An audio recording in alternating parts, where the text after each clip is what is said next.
Hello friends, नमस्कार। अगर आप यूपीएससी की तैयारी वाकई में करना चाहते हो तो आप सही जगह आए हो, क्योंकि मैं यहाँ आपको जेन्युइन और सही चीज़ बताऊंगा जिससे आप बड़ी ही सरलता से कम मेहनत में और कम खर्च में कम आप पढ़ाई करके जेन्युइन जानकारी बताऊंगा जिससे सीधा डायरेक्ट आप यूपीएससी फाइट कर लोगे। दोस्तों नमस्कार, मैं हूं विजय और आप देख रहे हैं यूपीएससी का मार्ग।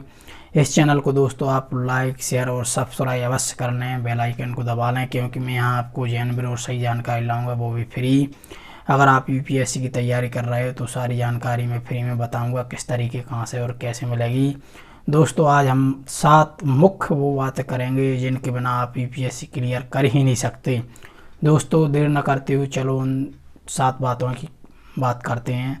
7 चीज़ें वह मुख्य कौन सी हैं। एक तरीके से आप उन्हें 7 पिलर कह सकते हो, आप 7 स्तंभ कह सकते हो। नंबर 1 है मैप। दोस्तों मैप के बिना आप यूपीएससी में कुछ भी नहीं कर सकते। भूगोल के लिए आपको मैप होना आवश्यक है। जिस भी आप जिले या राज्य में जाओगे उसकी जानकारी होना आवश्यक है। वो आप कहाँ से जानोगे, वो जानोगे आप मैप से। इसलिए दोस्तों इंडिया का पॉलिटिकल मैप और वर्ल्ड का पॉलिटिकल मैप आपकी टेबल पे होना ही चाहिए। दोस्तों दूसरी चीज़ है सिलेबस। सिलेबस वह चीज़ है जो प्री और मेंस का एक एक वर्ड सिलेबस का आपको याद होना चाहिए। इसके बिना आप यूपीएससी क्लियर कर ही नहीं सकते। यूपीएससी क्लियर करने के लिए आपको रोज़ सिलेबस को पढ़ना चाहिए, रोज़ उसको याद करते रहना चाहिए। वहाँ से आपको नई नई वर्ड, नई नई चीज़ें हर दिन सीखने को मिलेंगी। जब तक एक एक वर्ड याद ना हो जाए तब तक आप 1, 2, 3, 4 महीने तक रोज़ पढ़ते रहें। उससे आपको क्लियर रास्ता हो जाएगा क्या पढ़ना है क्या नहीं पढ़ना। इसके अलावा तीसरी चीज़ है दोस्तों अनसॉल्व पेपर। 3 से 5 साल के अनसॉल्व पेपर आपके टेबल पे होना ही चाहिए। ये पेपर आपको एक टॉर्च का काम करते हैं, यानी किस पैटर्न का, किस तरीके का पेपर आ रहा है, कैसा पहले पेपर आया और अब कैसा आएगा। ये सारी चीज़ें आपको सिलेबस को समझने में और अनसॉल्व पेपर से आपको पेपर लिखने में बहुत हेल्प होगी। इसलिए प्री और मेंस का अनसॉल्व पेपर आपके टेबल पे 3 से 5 साल के होना ही चाहिए। दोस्तों चौथी जो चीज़ है वो है एनसीईआरटी की बुक्स।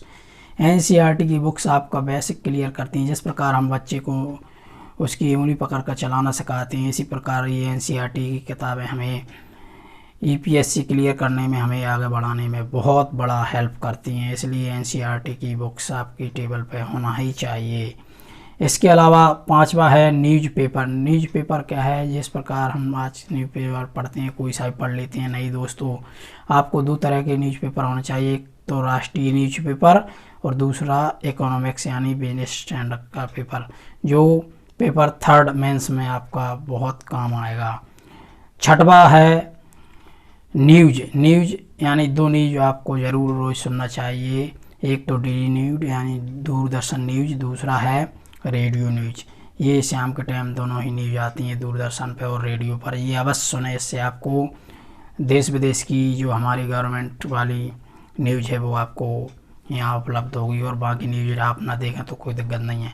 7वां सबसे मोस्ट और इम्पोर्टेंट है भाषा, यानी जिस भाषा में आप पेपर लिखोगे वो आपके बिल्कुल एक एक चीज़, उसके वर्ड, हर चीज़ की समझ होना चाहिए, कैसे लिखना है, क्या उसकी पूरी प्रक्रिया है। इसलिए भाषा पे आप सुधार अवश्य करें। रोज़ आप लिखते रहें, रोज़ आप साहित्य पढ़ते रहें, चाहे आप इंग्लिश भाषा के हों, चाहे हिंदी भाषा के हों या मराठी किसी भाषा के हो, उसको अच्छे से क्लियर कर लें।